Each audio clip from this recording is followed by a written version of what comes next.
Hello dear students and viewers. Welcome back to this educational channel called Learn Bio with Janet. Today we will be discussing the mechanism of osmoregulation. And we will study the role of hormones such as ADH or antidiuretic hormone and aldosterone in controlling the blood osmotic pressure. So this topic is from the Form 5 KBSM Biology Syllabus, Chapter 3, and subtopic is 3.4. We have already discussed the kidney and also the formation of urine in the first two videos. So this is the third video on osmoregulation. And this is where we are going to discuss the process of osmoregulation or the mechanism of osmoregulation. Here is an overview of what we have discussed so far for subtopic 3.4 on homeostasis in humans and also on the regulation of blood osmotic pressure. In the first video, we studied homeostasis, the definition of homeostasis, and from there we studied the regulation of blood osmotic pressure. So first of all, we studied the urinary system and the cross-section of the kidney and the nephron, and all this was in the first video, okay, entitled Homeostasis in Humans, Osmoregulation Part 1, where we learned about the kidney. Then in the second video, we discussed the formation of urine through three processes: ultrafiltration, reabsorption, and secretion.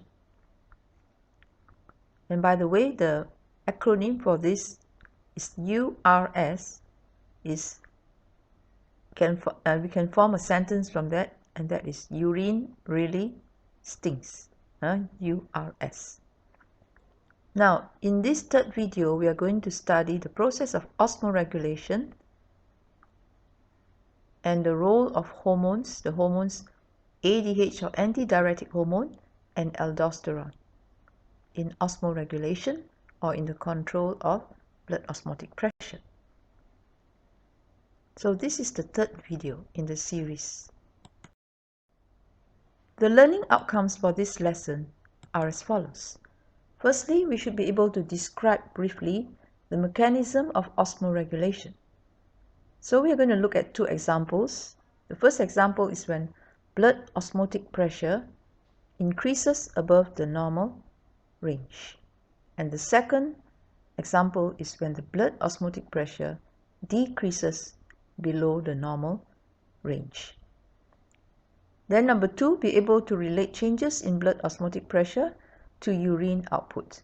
That means that when there is a change in blood osmotic pressure, what happens to the volume of urine excreted and the concentration of the urine.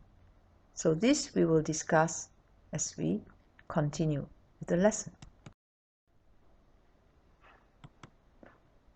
Let us discuss the meaning of osmoregulation and also find out why it's important to the health of the individual. So the definition of osmoregulation is that osmoregulation is the control of osmotic pressure in the internal environment.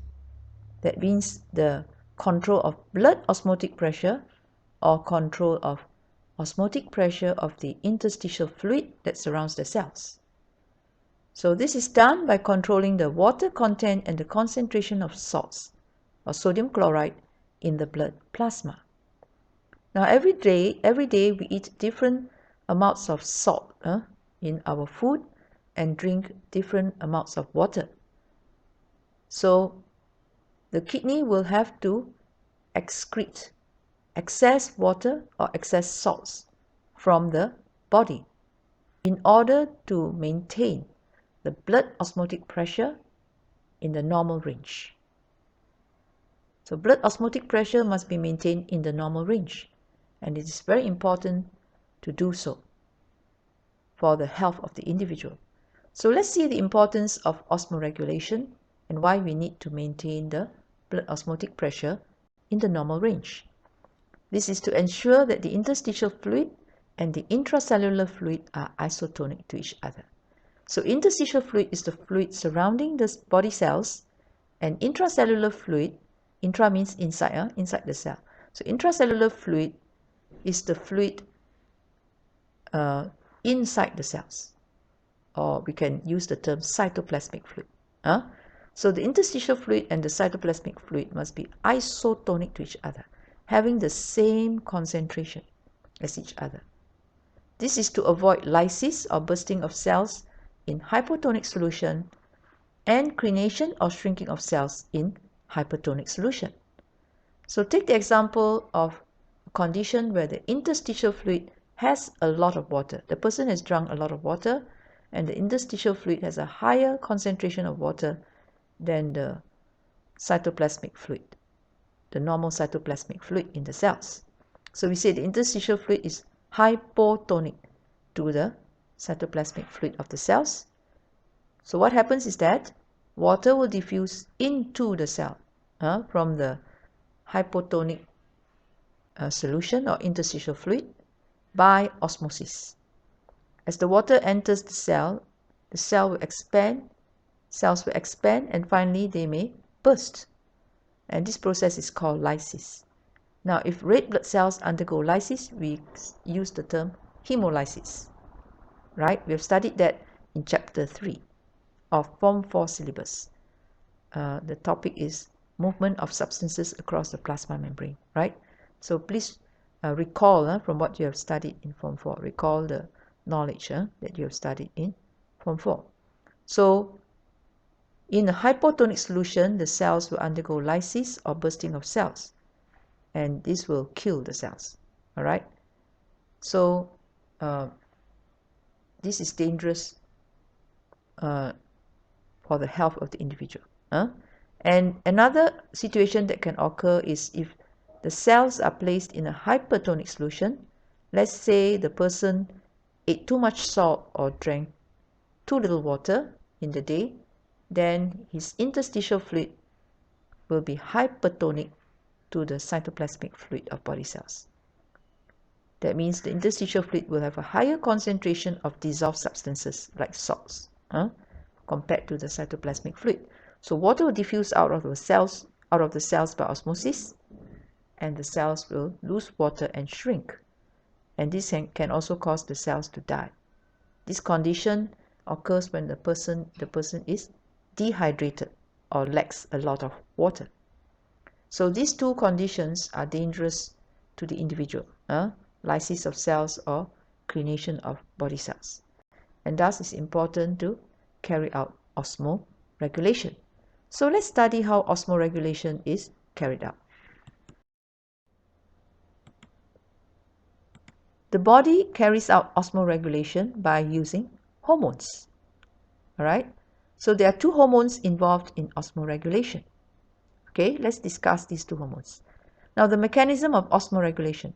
Osmoregulation is controlled by two hormones, antidiuretic hormone or ADH, which is secreted from the pituitary gland in the brain, and aldosterone from the adrenal gland, which is found above the kidneys.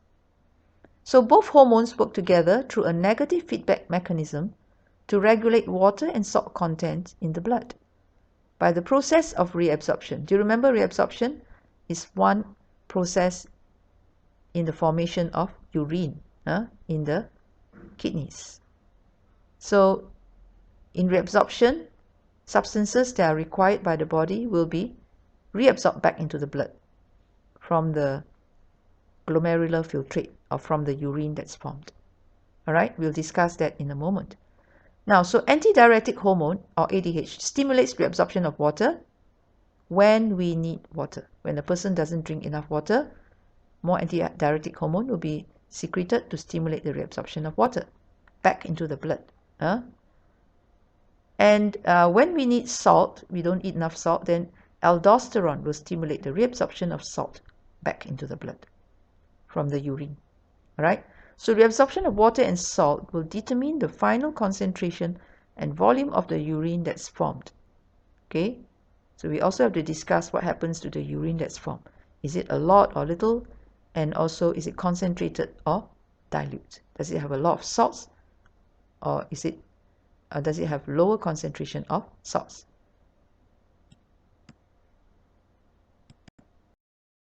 Here, let's have a look at the position of the two glands that carry out the process of osmoregulation. Okay, now pituitary gland secretes ADH, or antidiuretic hormone, is found here at the tip of this projection here. And this is the shape of the pituitary gland when enlarged. So ADH stimulates reabsorption of water in the kidney. ADH is to stimulate reabsorption of water. Okay. And adrenal gland secretes aldosterone to stimulate reabsorption of salt in the kidney.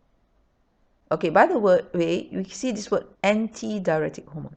What does the word diuretic mean? If you understand the meaning of this word, it can help you to understand the function of the antidiuretic hormone.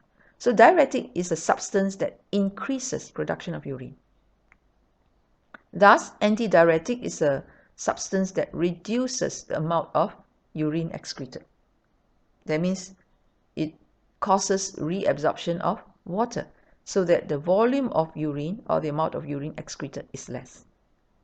Okay, that is an antidiuretic hormone. So that's why we have ADH that stimulates reabsorption of water in the kidney and causes less urine, the volume of urine excreted to be less. All right. Now there's another structure that we need to know, and that's the hypothalamus.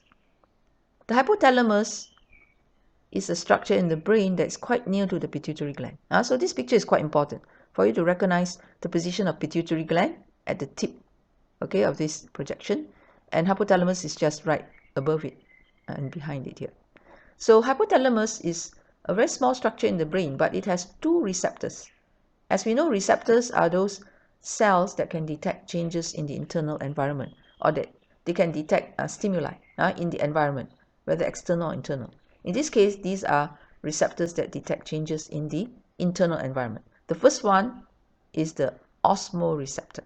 So hypothalamus has osmoreceptors and thermoreceptors. Now this is very important to remember. Osmoreceptors help to detect changes in blood osmotic pressure. So if we eat, drink water and salts, the osmoreceptor is the cell that will detect the changes in the blood osmotic pressure, whether there's an increase or decrease in it. And then it will send the impulse to the pituitary gland or the adrenal gland so that they can take action.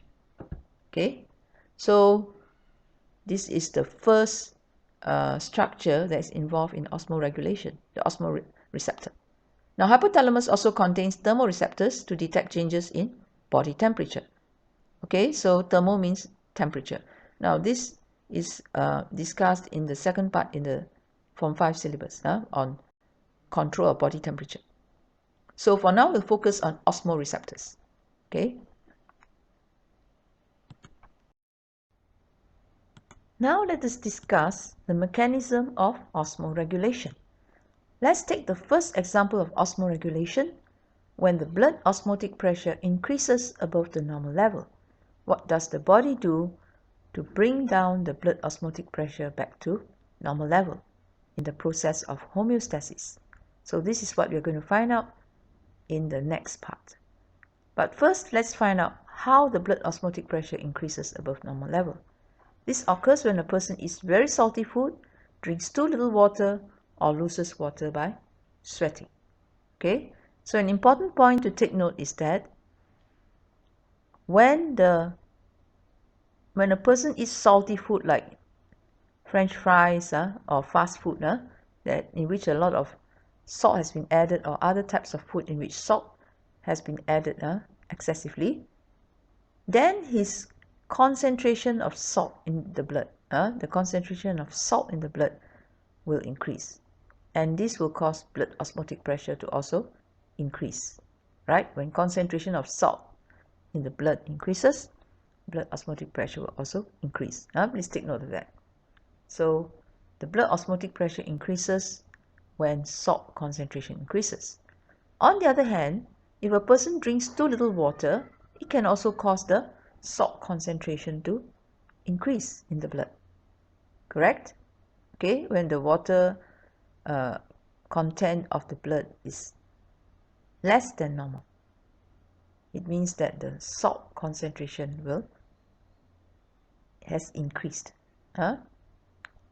And if a person loses water by sweating and doesn't replace the lost body fluids, his blood osmotic pressure can also increase above normal level. Right, so let's look at the schematic diagram in the next slide to see what the body does when blood osmotic pressure increases above normal level. Here is the schematic diagram to explain what happens when the blood osmotic pressure increases. Okay, BOP stands for blood osmotic pressure here. Now, firstly, as we said before, we have to remember this statement: as concentration of salt in blood increases, blood osmotic pressure also increases. Okay, this is how we know when blood osmotic pressure increases or decreases. So when the concentration of salt in blood increases, blood osmotic pressure will also increase. So let's say a person has normal blood osmotic pressure, but on that day he ate a lot of salt in his food, or he did not drink enough water. Okay, so both these circumstances will cause the concentration of salt in the blood to increase, and thus causes the blood osmotic pressure to increase or to rise. Now, as the blood is flowing through the brain, the osmoreceptors in the hypothalamus of the brain will detect a change in the blood osmotic pressure, that the blood osmotic pressure has increased. The osmoreceptors will then be stimulated and trigger a nerve impulse which is sent to the effectors. Now, what are the effectors in this case? They are the pituitary gland and the adrenal glands. So what are the corrective mechanisms of the effectors? The pituitary gland will release more ADH because it's stimulated by the nerve impulse from hypothalamus. Right? So ADH stands for antidiuretic hormone. Please spell out the full name of the hormone. Antidiuretic hormone, or ADH. So ADH has this effect. When it is transported by blood to the distal convoluted tubule and collecting duct in the kidney, it will cause these two parts of the nephron to become more permeable to water.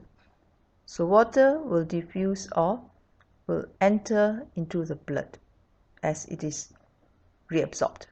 So more water will be reabsorbed by reabsorption, and the water will then diffuse by osmosis into the blood. Now, on the other hand, adrenal glands will release less of this hormone aldosterone, which is for the reabsorption of salt. Okay, but salt does not need to be reabsorbed in large quantities because the blood has already had too much salt. So more salt will be excreted. Less salt reabsorbed means that more salt will be excreted in the urine. So in this way, the blood osmotic pressure will decrease back to normal. Why? Because more water has been reabsorbed back into the blood. All right, to sort of dilute the blood, dilute the concentration of salts in the blood. And furthermore, less salts are reabsorbed. Okay, the salt is not wanted, it's excessive already. It's in excess. So the blood osmotic pressure will decrease as more water is reabsorbed into the blood, and it will decrease back to the normal level. Okay, so here you have to understand and write down the role of the pituitary gland and the role of the hormone called antidiuretic hormone to cause the distal convoluted tubule and collecting duct to be more permeable to water. Now please spell out this word, distal convoluted tubule. Okay, when the DCT and collecting duct are more permeable to water, more water will be reabsorbed back into the blood from the urine that was formed in the collecting duct, and also from the glomerular filtrate in the distal convoluted tubule.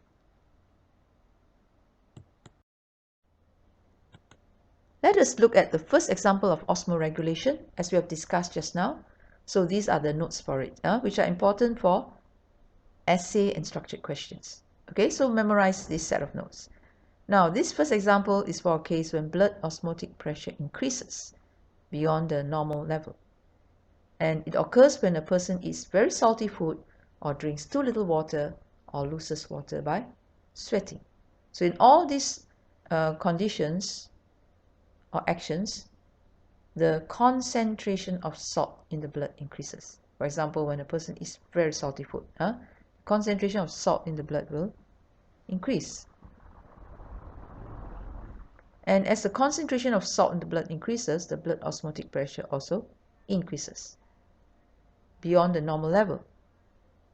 So, when the blood flows through the brain, the osmoreceptors in the hypothalamus in the brain will detect the change.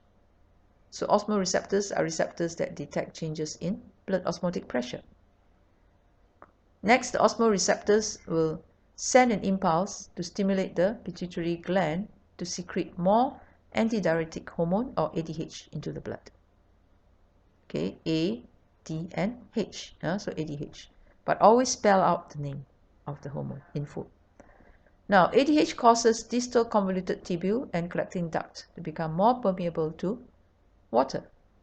So the ADH is transported by the blood to the kidneys, where it will cause these two parts in the kidney, distal convoluted tubule and collecting duct, to become more permeable to water. So the more water will be reabsorbed back into the blood capillaries that is found surrounding the nephron. That means less water is excreted. More water reabsorbed into blood capillaries means less water is excreted in the urine. This water is reabsorbed from the urine that's formed. So less water is excreted in the urine. All right. Now, when more water is reabsorbed, it will decrease the concentration of salts in the blood. So the blood osmotic pressure will drop back or decrease back to normal as the concentration of salts in the blood decreases. Then what about the urine that's produced? It is produced in a small amount because a lot of water is reabsorbed, but it is concentrated with salts. So the salt has to be excreted because there's excess salt in the blood. Now, for the second example of osmoregulation, we will look at the case or the situation when blood osmotic pressure decreases below normal range or below the normal value. So this is the opposite of the first example, all right? Because we have discussed when the blood osmotic pressure increases above the normal value. So now, what happens when blood osmotic pressure decreases below normal level? First of all, how can the blood osmotic pressure decrease below normal level? It occurs or happens when a person eats too little salt in his diet or in his food, or drinks large amounts of water, more than the required number of cups per day, let's say.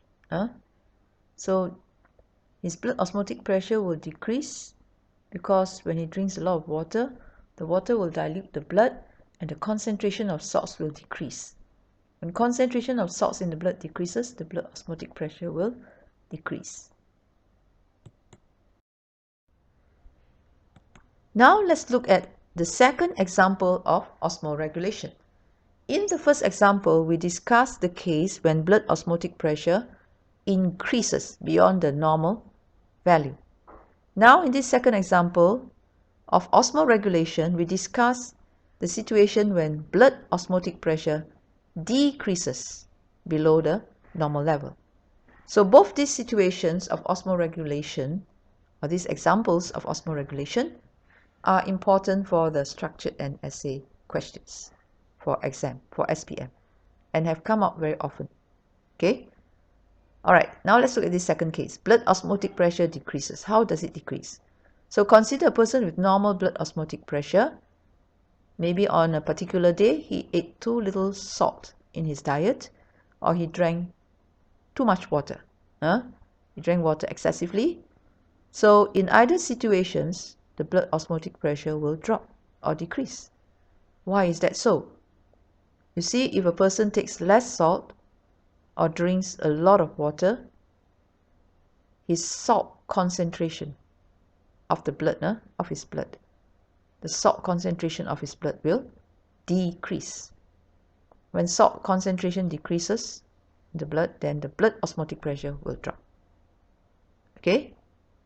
Right, then the osmoreceptor in the hypothalamus will detect the change as the blood flows through the brain. Okay, it's very dilute, we can say. The blood will be very dilute, full of water and lacking salt. And so this will cause the hypothalamus, the osmoreceptor in the hypothalamus to be stimulated. So it will send an impulse to the effector. So let's look at the corrective mechanisms by effectors. The first effector is the adrenal gland. Adrenal gland will release more aldosterone. So adrenal gland is just above the kidneys. And it will release, so the adrenal gland is above the kidneys and it will release more aldosterone. This is a hormone that helps to stimulate reabsorption of salt. Okay, so this aldosterone will be transported to the kidneys, which is just below the adrenal gland. So the aldosterone is transported by blood to the kidneys, and it will stimulate the distal convoluted tubule and the collecting duct to become more permeable to salt. So the salt will be reabsorbed back into the blood, and most of the salt will not be excreted in the urine. If it's reabsorbed back into the blood, it won't be excreted in the urine. Okay. On the other hand, the pituitary gland in the brain will release less ADH or antidiuretic hormone, so that less water is reabsorbed and more water is excreted in the urine. Okay, as we see here in the situation, there's too much water, so you must excrete the water. So from experience, it's very true, right? We can relate to our own experience. When we drink a lot of water, we tend to go to the toilet more often, and that's to excrete the excess water, because the excess water will not be reabsorbed back into the blood. It will be excreted in the urine. So the urine formed in this case is large in volume or small in volume. Okay, it's large in volume, a lot of urine, but the concentration of salts is lower. Okay, it's very low, because most of the salt is reabsorbed back into the blood, since the person lacks salt. So as a result, the blood osmotic pressure will rise because the salt is reabsorbed, so it will increase the concentration of salt in the blood, and the water is excreted. So this will also increase the concentration of salt in the blood. So as concentration of salts increases, the blood osmotic pressure will increase back to normal. And this is an example of negative feedback. That means a decrease in the blood osmotic pressure below the normal value causes the corrective mechanism to occur to increase the blood osmotic pressure back to normal. Here are the notes for the second example of osmoregulation, which we have just discussed. And this is for the case when the blood osmotic pressure decreases. So it's important for structured and essay questions. So memorize this set of notes, and also for the other one when blood osmotic pressure increases, as these are commonly asked in the exams, in the SPM2. And do not write the arrows in the exams. The arrows here are just to separate the points for you so you can memorize it better and see the cause and the effects. Okay, now a person eats too little salt or drinks large amounts of water.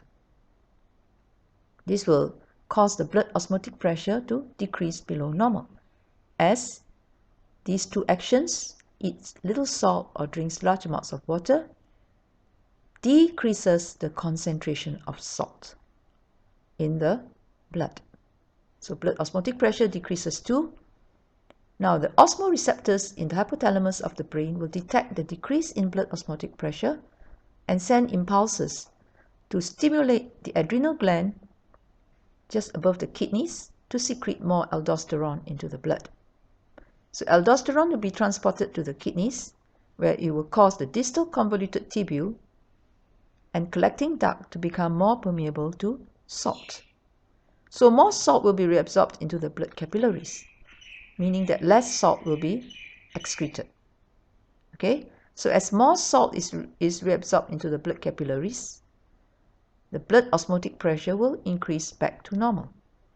Now on the other hand, water. Less water is reabsorbed into the blood from the tubule or nephron because the person has drunk excess water, right? So he needs to excrete the water, so less water is reabsorbed and more water is excreted in the urine. So this is done when the amount of ADH that is secreted from pituitary gland is less, right? So when adrenal gland secretes more aldosterone, it means that the pituitary gland will secrete less ADH or antidiuretic hormone, just the opposite of each other, all right? Now, so blood osmotic pressure increases back to normal when more salt is reabsorbed into the blood capillaries. So what happens to the urine? The urine produced will have a large amount of water, as less water is reabsorbed and more water is excreted. So urine will have a large amount of, will be produced in large amounts, and it will be diluted because the less salts are excreted, more salts are reabsorbed.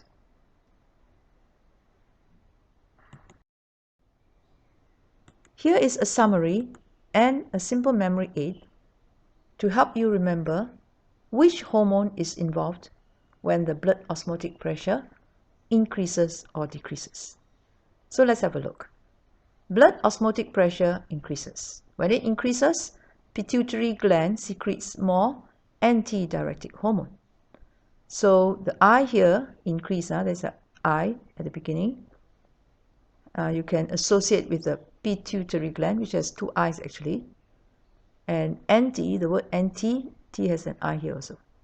Diuretic also has I. So you can see that the word increase, the I here is also found in pituitary gland and antidiuretic hormone. There are three I's here. So think of three I's when you want to remember what happens when blood osmotic pressure increases. Okay, that the pituitary gland secretes more antidiuretic hormone. And on the other hand, if blood osmotic pressure decreases, D, now look, adrenal gland, there's a D here, and aldosterone, there's also a D here. So three Ds. When blood osmotic pressure decreases, adrenal gland secretes more aldosterone hormone. Connect the Ds together. This is quite direct for this one. And there are no I's here. See? So it won't confuse you. D, D, and D. For this increase, pituitary gland, there are two I's, and here you have three I's that start with the word anti. So this D you just ignore. I. So three I's and three D's to remember the hormones that are involved when blood osmotic pressure increases or decreases. So I hope this is helpful to you. All right. So that's all for this lesson. Please share, like, and subscribe. And thank you for watching. Goodbye for now.